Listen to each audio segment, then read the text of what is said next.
Ramencon is a fairly small convention that for the last 3 years has been held in Merrillville, Indiana. A link to their website will be in the description. Okay, there's a lot to talk about with this convention, so let's just jump straight in. First of all, when you walk in, you'll notice the pool, and you'll notice that this hotel is very pretty. As you walk a little bit further into the hotel, you'll notice a nice little restaurant that you can eat at any time you want. This is really good because a lot of conventions don't have a place to eat and you may end up starving to death. You don't have to worry about that at this convention as long as you've got money to buy food. The parking at this convention is very easy and very accessible. The parking is all free and there's plenty of spaces to park, so you don't have to worry about parking with this convention.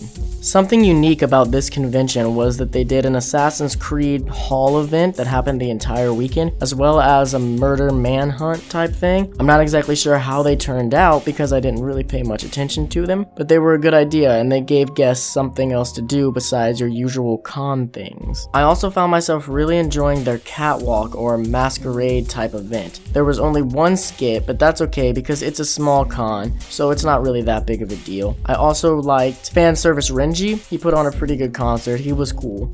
And the fashion show at the end. And all in all, the catwalk was one of the best panels the entire weekend. One of the biggest problems with this convention is the hotel and convention center themselves. They're really small. I mean, I know this is a small con and this is only their 3rd year, but gosh, it was small and everything was so cramped. Also, the lighting was so dim, it just kind of got to you after a while. First of all, the whole con started out really slow. Nothing really happened until a lot later in the day. Nothing picked up until about 5 o'clock, which is bad because opening ceremonies was at 12 o'clock. Speaking of opening ceremonies, they were really boring. Some of the worst opening ceremonies I've seen at a convention. Now, these few problems with the starting up and opening ceremonies aren't really that big of a deal because, like I've said already, it's a small con and it's only their 3rd year. They're still getting in the swing of things, but there were much bigger issues that need to be addressed for this con to improve in the future. The first big problem I have is something that normally I don't even talk about in a convention review because I feel like it's petty to complain about this, but it was such a big deal here that I just can't ignore it. The staff. They were terrible.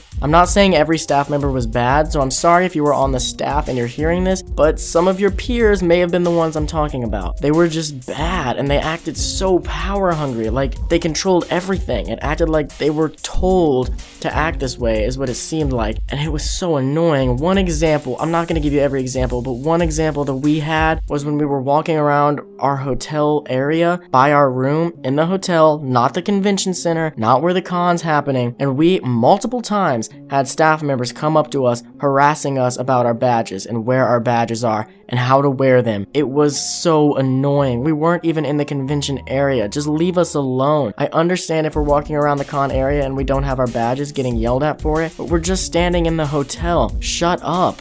We also had an issue with photo shoots, mostly the outside photo shoots because we really didn't pay much attention to the indoor photo shoots, and I've seen some pictures from it, so I'm sure it must have worked out okay. But as far as the outside photo shoots went, every time we went to either check out the cosplay, get some pictures, or be in the photo shoots ourselves, there was never anything happening. Maybe we got the wrong spot, but we went exactly to where the guidebook told us to go, and there was nothing, ever. So, I don't know what happened with that. I don't know if that was a guest issue where nobody went to the photo shoot, or if it was a con staff issue where they just canceled them or something. I really don't know what happened with that. Another problem were the panels themselves. The best panel was the Anime Underground, at least in my opinion, which happened on Friday night, I believe. Other than that panel, nothing was really that interesting. Even the main event panels were pretty boring, other than the catwalk and maybe the rave. You just need to get better panels going. Try and get more fans in there doing more panels because there were barely any fans, there were barely any panels happening anyway, so you didn't have much to even choose from. And then when you go to one and it's as bad as these panels were, it was just ridiculous. Along with this,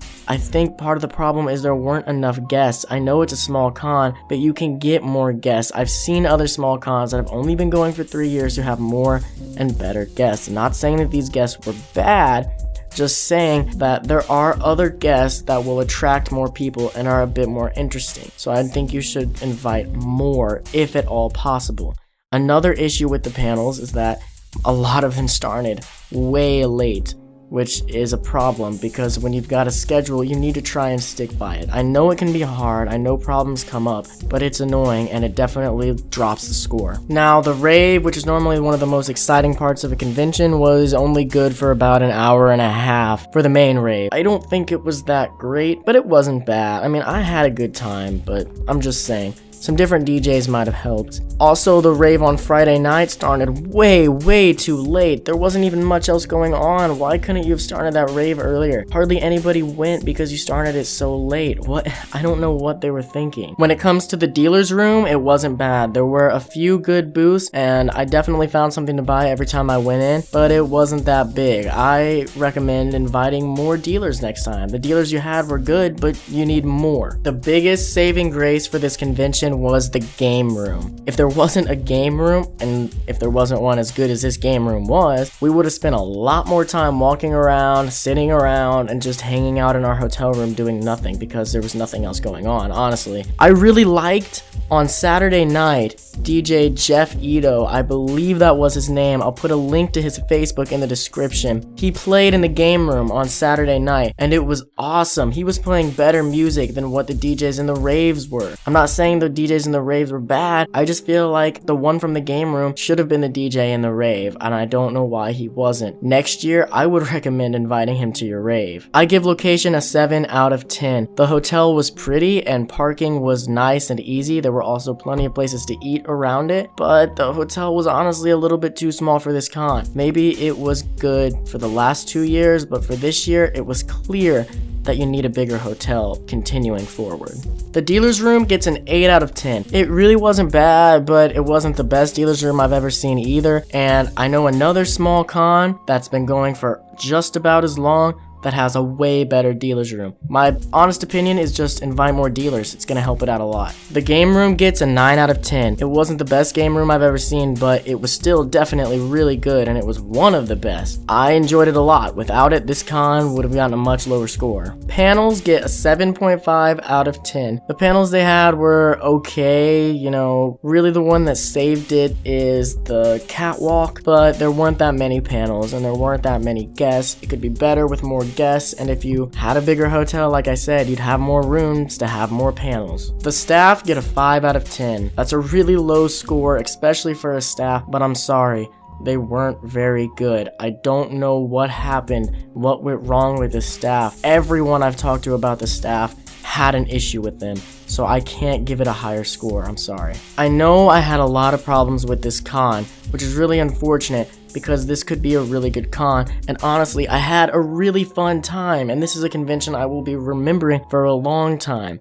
I want to come back next year, and I'm really hoping that you will have listened to some of my advice. I know it can't be easy to change some of these things. A location can't be that easy to change. I don't know, I'm not in the con business. All I know is that conventions are expensive, and I'm trying to help people get the best bang for their buck. And for right now, I just don't know if Ramencon is it. Hopefully I'll come back next year and give it a higher score. I really hope I can. But for now, I have to give Ramencon 2013 a 6 out of 10.